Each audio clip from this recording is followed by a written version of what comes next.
हमारे साथ दो खास मेहमान मौजूद हैं, retired major general GD Bakshi और रिटायर्ड मेजर जनरल संजय सोई साहब। दोनों ही डिफेंस एक्सपर्ट हैं, दोनों इस वक्त हमारे साथ मौजूद हैं। बहुत स्वागत आप दोनों का। देखिए, उग्र प्रदर्शन जो है उसे तो किसी भी हालत में जायज नहीं ठहराया जा सकता है, लेकिन मैं ये समझना चाहती हूं आप दोनों से। शुरुआत जनरल बख्शी आपसे करूंगी सर, कि ये विरोध की वजह आखिरकार इस योजना को लेकर आप क्या देख रहे हैं?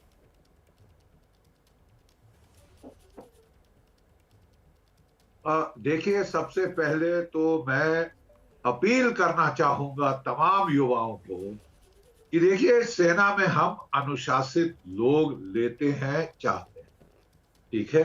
प्लीज आप अपना मार्ग मत बंद करिए। अगर आप ऐसे दंगों में फंस जाएंगे, ऐसे दंगों में आप लिप्त हो जाएंगे, तो पुलिस केसेस बनेंगे, ये सब बनेगा। आप अपना अगला मार्ग सेना में आने का रोक रहे हैं। बिल्कुल। हमें खुशी है कि इतने सारे लोग जो है वो सेना में आना चाहते हैं, लेकिन ये तरीका नहीं है सेना में आने का कि हम तोड़ फोड़ करें, हम अराजकता करें, हम देश की रेलवे की संपत्ति को जलाएं। जी सर। आपको प्रदर्शन करना है, आप शांतिपूर्ण तरीके से करिए प्लीज। ये एक पुराने सिपाही की हैसियत से मेरी आपको अपील है। हमको खुशी है कि इतने सारे बच्चे नहीं सर, सेना बहुत में जायज आना अपील है चाहते आपकी, हैं, और हम लेकिन तो ये खुद सेना एबीपी में न्यूज पर आने हाथ का जोड़कर यही कोई अपील तरीका कर रहे हैं कि देखिए, प्रदर्शन आपको अगर करना भी है, विरोध करना भी है, तो शांतिपूर्ण तरीके से कीजिए, क्योंकि उग्र प्रदर्शन से कुछ हासिल नहीं है और उग्र प्रदर्शन की इजाजत न देश का कानून देता है न संविधान देता है। अब ये समझने की कोशिश कर लेते हैं कि आखिरकार नहीं। आई विरोध वांट क्यों? जनरल to बख्शी, विरोध क्यों? लेडी, इसके पीछे आपको क्या वजह लगती है? Can you call a lady मुझे लेटर? लगता है I am general live. Bakshi से अभी हमारा संपर्क नहीं हो पा रहा है, तब तक जनरल सोई का रुख करते हैं। जनरल सोई, इस विरोध को आप किस तरीके हाँ, से देख हेलो रहे हैं सर? हेलो। जनरल हाँ, सोई। नहीं, ऐसा है कि ये इसके पीछे कारण ये है कि मैं मानता हूं कि स्कीम बहुत अच्छी है और ये एक युवाओं को मौका दे रहा है। देश में हमेशा से डिमांड रही है कि युवाओं को सेना में सर्व करना चाहिए ताकि उसके अंदर एक डिसिप्लिन की भावना आए, देशभक्ति की भावना आए और एक रूटीन लाइफ, एक रेगुलर लाइफ जिसको कहना चाहिए कि फिजिकल और मेंटल दोनों का मिक्स करके जो इंसान जीता है जिंदगी, वो सीख सके और जो सीमा पर और जगह जगह उसको कई तरह का अनुभव मिलेगा। बाद में उसके लिए नौकरी की संभावनाएं काफी ज्यादा हैं। जिस प्रकार सरकार ने भी बताया है कि चाहे होम मिनिस्ट्री के द्वारा अनाउंसमेंट की गई हो, स्टेट मिनिस्ट्री के द्वारा अनाउंसमेंट की गई हो, या फिर इवन जैसे कि कॉर्पोरेट वर्ल्ड में भी है। एक चीज और भी मैं कहना चाहूंगा यहाँ पर जी, कि जो प्राइवेट सिक्योरिटी इंडस्ट्री है वहां पर भी इनको कुछ ट्रेनिंग के बाद सिक्योरिटी ऑफिसर्स के तौर पर भी लगाया जा सकता है, जो बहुत रेस्पेक्टेबल और रिवॉर्डिंग जॉब रहेगा। आज सरकार सोच रही है कि हाइब्रिड सिक्योरिटी, सीआईएसएफ को हटा के वाइटल एरिया से और इनको प्राइवेट आउटसोर्स करने का विचार है, जहां पर ये हाईली ट्रेन लोग चाहिए होंगे, जिनकी पे चाहे जहां इनको मिल रही है उससे बेहतर पे मिलती रहेगी उनको, या उतनी ही पे मिलती रहेगी। और दूसरी बात, ये सब चीजें कहीं ना कहीं एक कम्युनिकेट नहीं हो पाई है, या फिर जिस प्रकार से दंगे हुए हैं, कई बार मुझे इसमें एक षड्यंत्र की भी हो सकता है कि हो, क्यों एक साथ इतनी जगह पर बिहार में बिल्कुल और सर, यूपी में आप और इस बिल्कुल तरह जायज जो बात दंगे कह रहे हैं हुए, सर, और मुझे लगता है वो इसके जांच पीछे का कारण विषय क्या है, है, लेकिन ये भी आपने जांच जिस करने तरीके का। के फायदे गिनाए हैं, मुझे लगता है जनरल बख्शी के पास चलना चाहिए। बिल्कुल। जनरल बख्शी, ये तो फिर एक तरीके से फायदे का सौदा है ना युवाओं के लिए। युवा इस फायदे को क्यों समझ नहीं पा रहे हैं? उनको डर किस बात का लग रहा है? देखिए, हर अक्रॉस द बोर्ड अगर स्वीपिंग चेंज करना हो तो थोड़ा सा चेंज मैनेजमेंट की जरूरत होती है। ये तकरीबन 2.5 सदियों से चला आ रहा है एक सिस्टम फौज का। ओवरनाइट बदली करने के पहले मेरा सुझाव ये था कि अगर हम पायलट स्टडी कर लेते, lot of the teething problems could have been solved, ठीक है। और मेरी व्यक्तिगत राय है, मैं केवल ये कहना चाहता हूं कि जो हमारी सेना है वो एक रेगुलर स्टैंडिंग आर्मी रही है पिछले 250 साल। जो हमको टास्क दिए गए हैं हमने पूरे किए हैं। तो इस स्टेज पे एकदम आके इतना बड़ा across the board sweeping change करना थोड़ा सा डिस्टेबलाइजिंग हो जाता है। उसमें पायलट स्टडी पहले करिए, फिर आप बड़ी बदलाव लाइए, वो ज्यादा अच्छा है। जो यूक्रेन युद्ध हुआ है उसने ये दिखाया है कि जो हमारे शॉर्ट एंट्री इंडक्टीज हैं, चाहे वो कॉन्स्क्रिप्ट्स हों रूस की फौज में, चाहे अगर हम 4 साल के इंडक्टी लाएं, तो जो शॉर्ट टर्म इंडक्टीज हैं वो इतना अच्छा प्रदर्शन नहीं रहा है असली युद्ध में।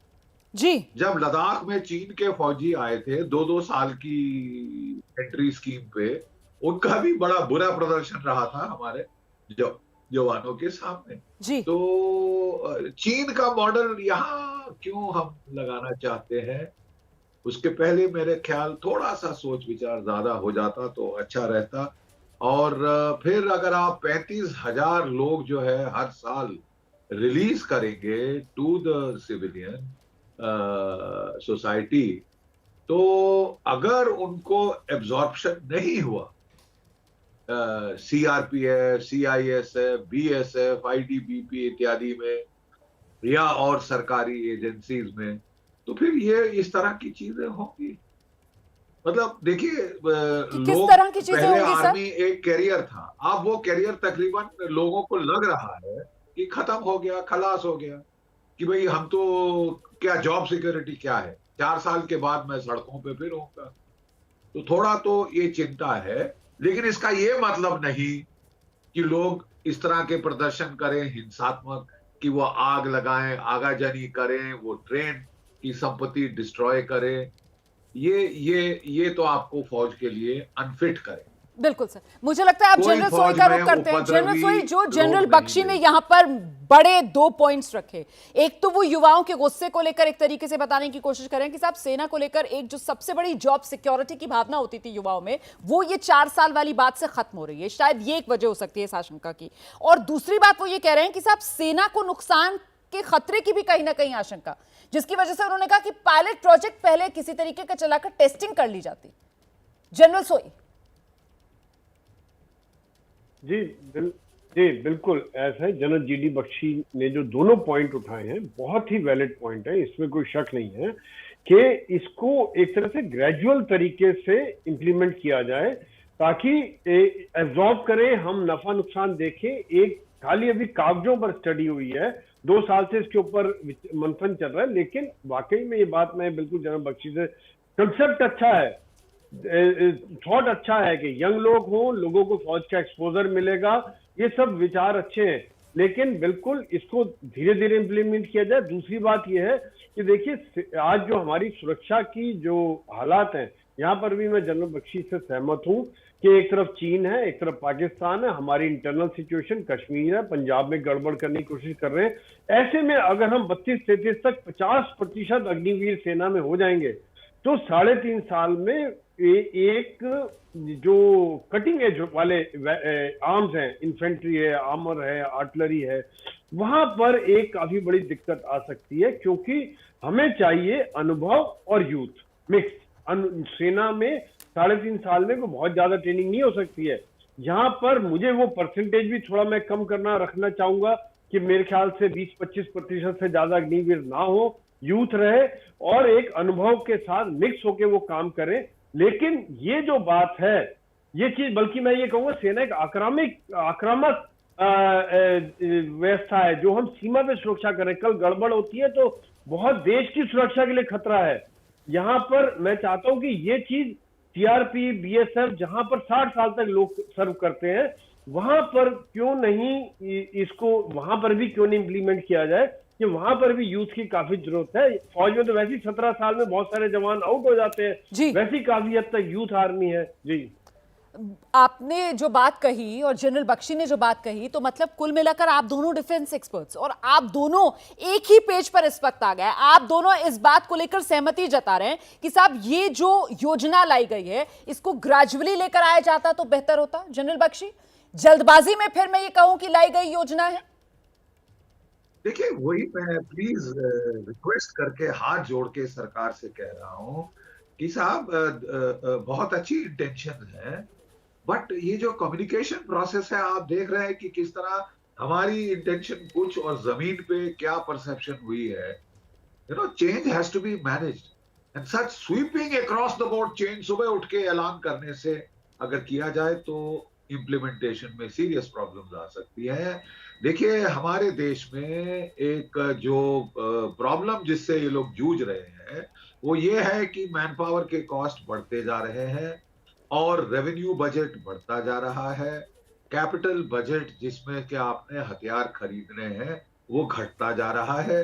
तो इसलिए सरकार की चिंता ये है कि साहब हम हथियार कहाँ से ये जब हमको इतना पैसा खर्चा करना पड़ता है। लेकिन मेरा हम्बल सजेशन, हाथ जोड़कर सरकार से विनती कि साहब वो हथियार भी चाहिए। रूस का युद्ध दिखाता है कि मैन पावर के अभाव में आपको बहुत तकलीफ हो सकती है लड़ाई के मैदान में। 1.5 लाख की फौज से रूस ने 2.5 लाख की यूक्रेन आर्मी पे हमला किया है।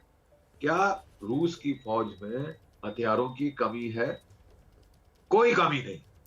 लेकिन उसको जो लोग कह रहे थे कि 10 दिन में हो जाएगा, आज तो साहब 100 दिन के ऊपर हो गया, 4 महीने हो गए। अंत नहीं दिखाई दे रहा है इस युद्ध का, क्योंकि मैन पावर नहीं है रूस के पास। हमारे सर, पास आप बहुत ही शानदार तरीके से जनरल बख्शी, आप बहुत शानदार तरीके से और रूस यूक्रेन युद्ध का उदाहरण देकर बाकायदा इस पूरे मसले को समझाने की जो कोशिश कर रहे हैं, आप ही की बात को आगे बढ़ा रही हूं सर। जनरल सोई का रुख कर रही हूं। जनरल सोई, मतलब यहां पर जनरल बख्शी ये कह रहे हैं कि साहब भारतीय सेना को हथियार भी चाहिए, भारतीय सेना को सैनिक भी चाहिए, लेकिन कोई भी किसी दूसरे की कीमत पर नहीं चाहिए, दोनों जरूरी। और यहां पर वही बैलेंस जो है वो इस अग्निपथ योजना में मिस होता हुआ नजर आ रहा है क्या जनरल सोई? नहीं, देखिए, इस चीज से मैं पूरी तरह सहमत हूं कि आज हमें आत्मनिर्भर सेना होनी चाहिए, मजबूत सेना चाहिए। जिस प्रकार से हमारे दोनों तरफ डिस्टर्ब बॉर्डर हैं और लड़ाई हमें खुद ही लड़नी पड़ेगी, जैसे जनरल बख्शी ने कहा, रशिया यूक्रेन युद्ध में ये चाहे साफ जाहिर हो गई है कि लड़ाई आखिर में यूक्रेन को खुद लड़नी पड़ी। तो यहाँ पे कोई हमें सब हथियार मिल सकते हैं, लेकिन कैपिटल में जो वाकई में जो खर्चा हमारा रेवेन्यू का काफी बढ़ता जा रहा है, ये सरकार का चिंता का विषय है। लेकिन मैं अग्निपथ के सपोर्ट में इसलिए हूं कि कुछ ना कुछ परसेंटेज जरूर एक चेंज, परिवर्तन जो आता है उसके लिए रेजिस्टेंस रहता है। परिवर्तन के लिए लोग सोचते हैं क्या हो गया। जब पहले राष्ट्रीय राइफल खड़ी हुई थी तभी भी काफी चैलेंजेस आए थे, काफी लोगों ने कहा था किस प्रकार से। लेकिन मैं यहाँ पर जो जनरल बख्शी ने कहा, मैं ये कहता हूँ स्कीम अच्छी है, लेकिन इसको ग्रेजुअली इंप्लीमेंट किया जाए और लोगों को कम्युनिकेट किया जाए, बताया जाए। जैसे आज फेजेस में निकल के आ रही है, आज 23 साल की उम्र हो गई, जब लॉन्च होगी उससे अगले दिन बताया कि होम मिनिस्ट्री ये जॉब देगी। अभी बातचीत चल रही है कि अभी बाकी मिनिस्ट्री से बात चलेगी, वो क्या फायदे दे सकते हैं। तो ये चीजें थोड़ा सा पहले होके और एक आम जनता जो है उसको पता रहता तो एक थोड़ा सा बेहतर रहता। अब देखिए जनरल सोई, आप जो बात कर रहे हैं, एक सेकंड सर, एक सेकंड जनरल सोई, आप जो बात कर रहे हैं, आप ये कह रहे हैं कि आप पूरी तरीके से सपोर्ट करते हैं इस अग्निपथ योजना को। आप ये कह रहे हैं कि आपको दिक्कत इस बात से है कि साहब इसको एक तो ग्रेजुअली इंप्लीमेंट करना चाहिए था, और दूसरी बात आप ये कह रहे हैं कि इसको फेज्ड मैनर में इंप्लीमेंट करना चाहिए था।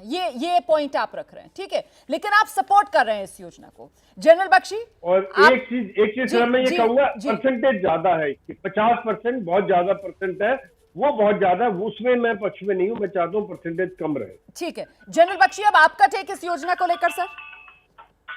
देखिए, मैं कहना ये चाहता हूँ कि हमने पहले भी हमारी सेना में ऑफिसर्स के लिए शॉर्ट सर्विस कमीशन रही है, बिल्कुल, परंतु वो एक सपोर्ट कार्डर है जी। आज आप कह रहे हैं कि समस्त सेना शॉर्ट सर्विस के मॉडल पे आए, और वो एकदम मतलब कि वांट आप मतलब ये एक आदेश और सारी सेना स्टैंडिंग आर्मी से शॉर्ट सर्विस मोड के ऊपर आ जाएगी। तो मेरा थोड़ा सा रिक्वेस्ट है कि 2 साल जो भी हमारी इसके ऊपर डिस्कशंस हुई हैं वो क्लोज डोर हुई। जब आपने इंप्लीमेंट करने की कोशिश की है, इतनी मिसपरसेप्शन डाउन द लाइन गई, नहीं तो इतनी मिसपरसेप्शन की आज लोग हिंसा पे उतारू हो गए। सो आई थॉट कि क्लोज डोर डिबेट के बजाय एक थोड़ा ओपन प्रिपरेशन पीरियड की जरूरी थी, जिसमें कि आप लोगों को प्रिपेयर करें। और इस स्कीम में अगर आप बिल्कुल आमादा है कि इंप्लीमेंट करना ही है, तो मेरा ख्याल से जो मिनिमम सर्विस होनी चाहिए वो 7 साल की होनी चाहिए। इवन शॉर्ट सर्विस की पहले 5 साल थी, फिर बढ़ा के 10 साल कर दी गई टू मेक इट वायबल। देखिए, मैं समझाने की कोशिश करता हूँ। 4 साल के लिए आप एक जवान को लेते हैं नई स्कीम के तहत, नंबर 1, और वो 4 साल में से 6 महीने ट्रेनिंग, उसके पश्चात हर साल जवान को 2 महीने जो है एनुअल लीव उसको ऑथराइज्ड है, और उसको कैजुअल लीव भी ऑथराइज्ड है, उसको कोर्स भी करने हैं। तो रह सुनकर वो पलटन में केवल 2 से 2.5 साल सर्व कर पाए। 2 से 2.5 साल में हार्डली वो अपनी जॉब सीखेगा कि उसको बाहर जाना पड़ेगा। आपको एक और नया अग्निवीर लाके शुरू से उसको ट्रेनिंग शुरू करनी पड़ेगी। आज सर्विस 17 साल की है जवान सर की। बहुत बहुत धन्यवाद आप दोनों का हमारे लिए वक्त निकालने के लिए। तो बड़े सुझाव यहाँ पर जो रक्षा एक्सपर्ट्स की तरफ से दिए जा रहे हैं, और यही बात सामने निकल कर आ रही है रक्षा एक्सपर्ट्स की तरफ से कि साहब इस रूप में तो ये योजना लागू करना व्यवहारिक, प्रैक्टिकल नजर नहीं आता।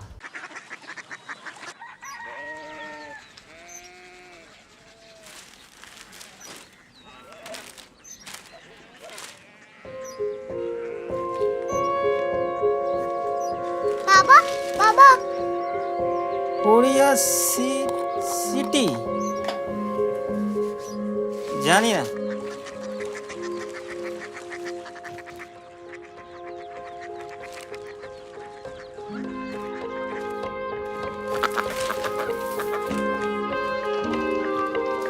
Korea city? हाँ।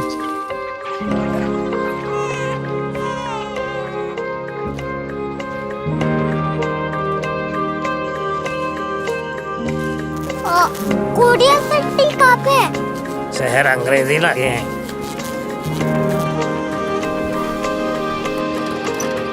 Korea city.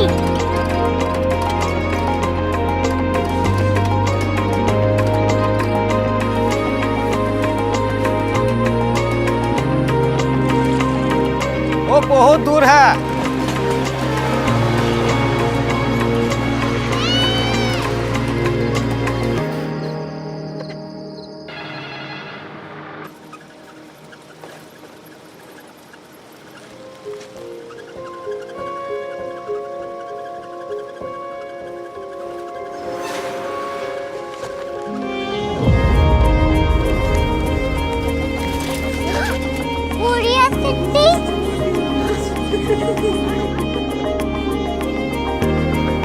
दुनिया कुछ लोग बड़े होते हैं। कोरिया सिटी कहाँ है? प्रोफेसर साहब को पता होगा। हो, ये छोटा वाला ग्लोब लगता है, और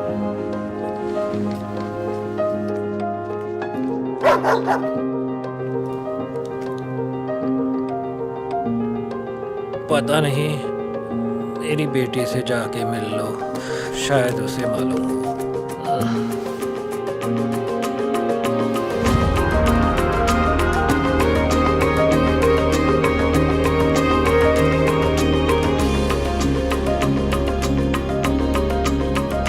हाय, बाबा ने भेजा है। Come here. Korea city.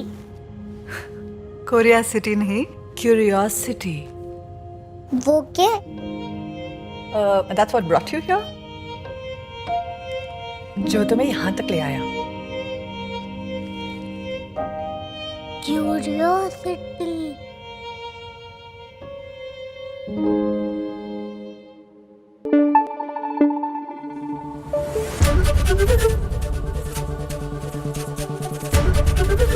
ABP news आपको रखे आगे।